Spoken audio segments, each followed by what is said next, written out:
एक बच्चे ने घर से चुपके से 1 लाख रुपए चुराकर शेयर बाजार में लगा दिए, लेकिन उसे साइबर पुलिस ने मौके पर ही पकड़ लिया। हैरानी की बात यह थी कि वह जरा भी नहीं घबराया, बल्कि वहां मौजूद सभी लोगों से बोला कि मेरे साथ निवेश करो। उसने दावा किया कि कुछ ही मिनटों में पैसा 10 गुना हो जाएगा, लेकिन कोई भी उसकी बातों पर भरोसा करने को तैयार नहीं था।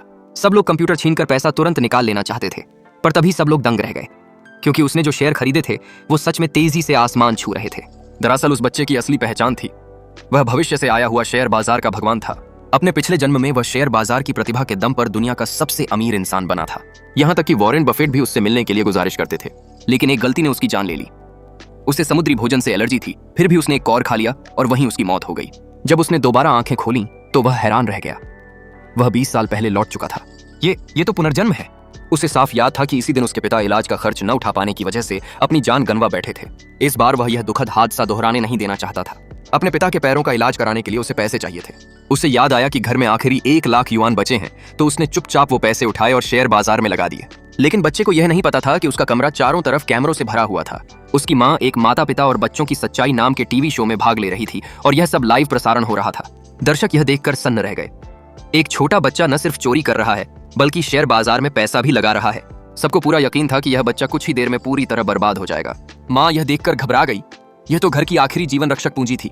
उसने तुरंत 110 पर कॉल कर दी और पुलिस से कहा कि जल्दी आकर बच्चे को रोका जाए। इतनी जल्दी माँ को कैसे पता चल गया? शेयर के तेजी से चढ़ने में अभी आधे घंटे बाकी थे, इसलिए उसने खुद कबूल कर लिया कि उसने पिता के इलाज के सारे पैसे शेयर बाजार में लगा दिए हैं, और वो भी 10 गुना लीवरेज के साथ। पिता यह सुनते ही घबरा गए और बोले, जल्दी पैसा निकालो, नुकसान से बचो। अब लेकिन बच्चा पूरे आत्मविश्वास में था। उसने सबको बताया, थोड़ी देर में मैं 10 लाख युआन कमा कर दिखाऊंगा। यह सुनते ही वहां मौजूद सभी लोग स्तब्ध रह गए। पत्रकारों को भी जानना था कि उसे इतना भरोसा क्यों है। बच्चे ने कहा, कांगजियन फूड कंपनी जल्द ही खरीदी जाने वाली है और उसका शेयर जोरदार उछाल मारेगा। लेकिन कोई भी उसकी बात मानने को तैयार नहीं था, क्योंकि यह कंपनी तो लगभग दिवालिया होने वाली थी। इसे खरीदने वाला कोई नहीं था। लाइव दर्शक 2 हिस्सों में बांट गए।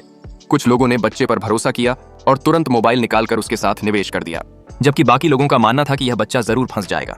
आखिरकार इतने सालों से शेयर खेलने वाले पुराने निवेशक तक नुकसान में थे।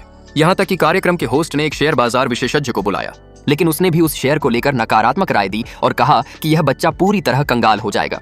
उसी समय वह शेयर लगातार गिरने लगा। जल्दी जल्दी इसे बेच दो, अब और गलती मत करो। सब लोग घबरा गए। बच्चे ने तुरंत कंप्यूटर खींच लिया और सबको यकीन दिलाया, मुझ पर भरोसा करो। लेकिन वांग जिंग को लगा कि बच्चा होश में नहीं है। ऊपर से शेयर और गिरते जा रहे थे। सब कुछ खत्म होने ही वाला था।